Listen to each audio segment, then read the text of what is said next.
Auto ஓட்டுநர்களே, வணிகர்களே, இந்த கண்டன ஆர்ப்பாட்டத்தின் தலைவர் மக்கள் தமிழர் கட்சியுடைய மாவட்ட செயலாளர் தோழர் விடுதலையாளர் முரளி அவர்களே, அடுத்து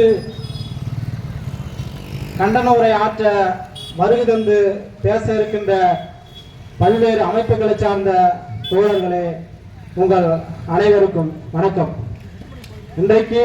இன்றைய சூழலில் நாம் வாழ்வதே மிகப்பெரிய கேள்விக்குறியாக இருக்கிறது. என்ன அந்த கேள்விக்குறி? விலைவாசி உயர்வு, மின் கட்டண உயர்வு, குடி பிரச்சனை. லட்சக்கணக்கான மாணவர்கள் படித்துவிட்டு அனைத்து சாதியிலும் வேலை வாய்ப்பு அலுவலகத்தில் பதிவு செய்துவிட்டு வேலை இல்லாமல் காத்து கொண்டிருக்கிறார்கள். விவசாயிகளுக்கு தண்ணீர் பிரச்சனை, இப்படி பல்வேறு பிரச்சனைகள் மத்தியில் தான் இன்றைக்கு தமிழகத்தையே ஒழுக்குகின்ற ஒரு நிகழ்வு நடந்திருக்கிறது. எனக்கு முன்பாக பேசிய தலைமையில் தோழர் விடுதலை முரளி அவர்கள் கூறினார். அதாவது என்னன்னா, பொருளாதாரத்தில் நாம் முன்னேறிவிட்டால் சாதி ஒழிந்துவிடும் என்று ஒரு கற்பனை நடந்து கொண்டிருக்கிறது. அது அல்ல. நீங்கள் பொருளாதாரத்தில் முன்னேறி இருந்தாலும் இந்த இந்து மதம் என்பது அப்படி பார்க்க மறுக்கிறது. நீங்கள் ஒடுக்கப்பட்ட மக்கள் அப்படியே தான் இருக்கணும். அதற்கு ஒரு உதாரணம் தான் கவின் அவர்கள். கவினுடைய பெற்றோர் அம்மா ஆசிரியர். சுர்ஜித்தினுடைய, அதாவது மறவர் சமூகத்தை சேர்ந்த சுர்ஜித்தினுடைய அப்பாவும் அம்மாவும் 2 பேருமே காவல்துறையில வேலை பார்க்கிறாங்க. ஆனா அறிவார்ந்த சமூகம் தான் பெயரளவுக்கு, ஆனால் நடைமுறையில் அப்படி இல்லைங்க. சுர்ஜித் விளையாட்டு வீரர் மட்டும் இல்லாம பல பதக்கங்களை பெற்றாரு. எந்த அளவுக்கு அவர் உயர்ந்த நிலையில் இருக்க வேண்டும்? கடந்த 27ஆம் தேதி கவினுடைய தாத்தாவை மருத்துவமனைக்கு, அதாவது சுபாஷினி வேலை பார்க்கிற மருத்துவமனைக்கு அழைச்சிட்டு போறாங்க. அழைச்சிட்டு போகும்போது கவினுடைய மாமா, அம்மா, தம்பி 3 பேர் அங்க போறாங்க. போகும்போது சுர்ஜித் அங்க போறாரு. போயிட்டு கவினை தனியா கூப்பிட்டு வந்து, இனிமேல்ட்டு நீ எங்க அக்காவை காதலிக்க கூடாதுன்னு சொல்றாரு. சொல்வதற்கு அவர் சட்டம் அனுமதிக்கல. அப்படி யாரையும் காதலிக்க கூடாது என்று சொல்வதற்கு யாருக்கும் உரிமை கிடையாது. அப்படி இருந்தும் சட்டத்தை மீறி அவர் சொல்லி இருக்கிறார். கவினுக்கும் சுர்ஜித்துக்கும் வாக்குவாதம் ஏற்படும் போது சுர்ஜித் கவினை விட்டு படிகளை செய்துவிட்டு 1/2 மணி நேரத்தில் காவல் நிலையத்தில் போட்டு சரண் அடைஞ்சிருக்காரு. அங்கு உள்ள காசு பாண்டியன் என்ற சுர்ஜித்துடைய உறவினர் அவருக்கு பாதுகாப்பு கொடுத்திருக்காரு. இங்க யாராவது அப்படி பண்ணிருக்க முடியுமா? ஒடுக்கப்பட்ட சமூகத்து மக்கள் எங்கேயாவது யாராவது அடிச்சுட்டு இப்படி போயிட்டு காவல் நிலையத்தில் அடைக்கலம் தேட முடியுமா? காவலர்களை விட்டுருப்பாங்களா? என்ன சதி பண்ணிருப்பாங்க? அப்ப இதுதான் அங்க நடந்தது.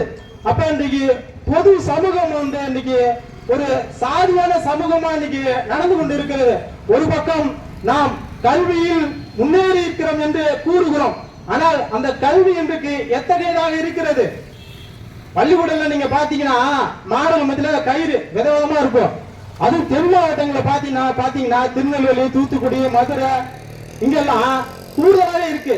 இதற்கு இந்த சமூக நீதி அரசு என்ன செய்கிறது? நீங்கள் மாணவர்கள் மத்தியில சாதி ஒழிப்பு பத்தி என்ன போதிக்கிறீங்க? எவ்வளவோ மாடல் வைக்கிறீங்க.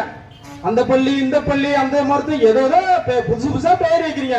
ஆனால் மனிதனை மதிக்காத ஒரு சமூகம் இங்க வாழ்ந்து கொண்டு இருக்கிறது. அதை மாற்றுவதற்கு நீங்க என்ன செஞ்சிருக்கீங்க? ஒண்ணுமே செய்யல. பேருதான் முற்போக்கா இருக்கு. இன்றைக்கு 4 அதாவது சமூக நீதி ஆட்சியில 4 ஆண்டுகளில் என்ன ஒரு நம்ம சாதனையா பார்க்கலன்னா, தலித் மக்கள்ல காலனி போட விடாங்க. அந்த காலனியை மீட்டணும். அதுதான் உங்க சாதனை. வேற என்ன சாதனை இருக்கு? வேற சொல்லுங்க உங்க சாதனைய. இதோ இங்க சென்னை மாநகராட்சியில இன்னொரு 9வது நாளா மக்கள் போராடிட்டு இருக்காங்க. பணி நிரந்தரம் வேண்டி. உங்களுடன் ஸ்டாலின் அவங்க யார் அங்க போராடுது? நீங்க ஏன் போயிட்டு சந்திக்கல? நீங்கள் எதிர்கட்சி தலைவராக இருக்கும்போது என்ன சொன்னீங்க? நான் ஆட்சிக்கு வந்தால் நீட் தேர்வை ஒழிப்பேன். அது எப்ப? எதிர்கட்சி தலைவராக இருக்கும்போது. நான் ஆட்சிக்கு வந்தால் தூய்மை பணியாளர்களை பணி நிரந்தரம் செய்வேன்.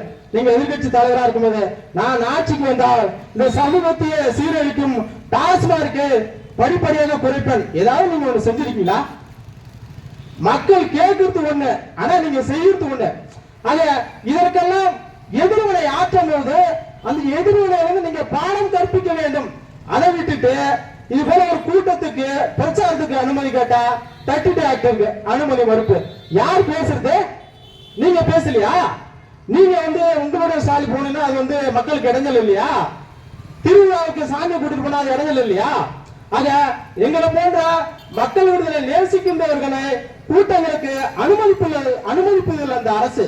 இன்னொரு முறை பாத்தீங்கன்னா இந்த அரசு என்பது சாதி வெறிகளுக்கு எப்பொழுதும் துணை போய் கொண்டுதான் இருக்குது. அண்ணா திராவிட முன்னேற்ற கழகம் ஆட்சியில் இருந்தால் அங்கே யாருடைய ஆதிக்கம் இருக்கும்?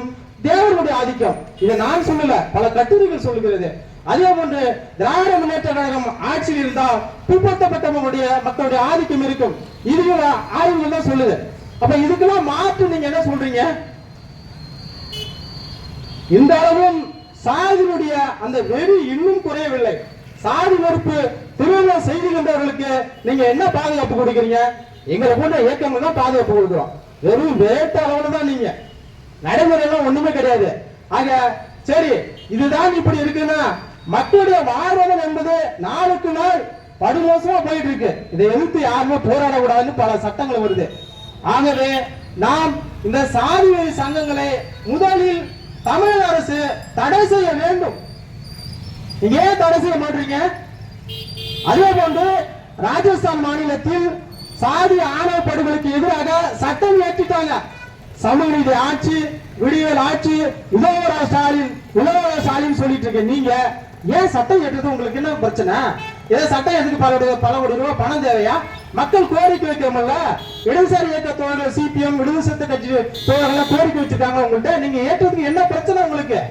ஏன் ஏற்ற மாட்டீங்க? அப்ப நீங்க யாருக்காக ஆட்சி நடத்துறீங்க? ஒடுக்கப்பட்ட அதாவது தலித் மக்களுடைய வாக்கு நீங்க வாங்கலையா? ஆக இன்னும் இது போன்ற ஓட்டு கட்சிகள் எல்லாம் மக்களை ஏமாற்றுவதற்காக இன்னும் கொஞ்ச காலத்துல வருவாங்க. நான் உங்கள் வீட்டு பிள்ளை, நான் உங்கள் வீட்டு செருப்பா செய்கிறேன், ஏதோ எனக்கு ஒரு வாக்களிங்க. இந்த உட்கார்ந்து பாருங்க, சிறிய கூட்டம் தான். ஆனால் இந்த நியாயத்துக்காக நாங்கள் நிற்கிறோம். நாங்கள் தான் உண்மையான மக்களை நேசிப்பவர்கள். ஆகவே இந்த சாதி வெறி சங்கங்களை தடை செய்ய வேண்டும் எனவும் அனைத்து சாதி உழைக்கும் மக்களும் தலித் மக்களுக்கு ஆதரவாக குரல் கொடுப்போம் என்று கூறி முடிக்கிறேன். வணக்கம்.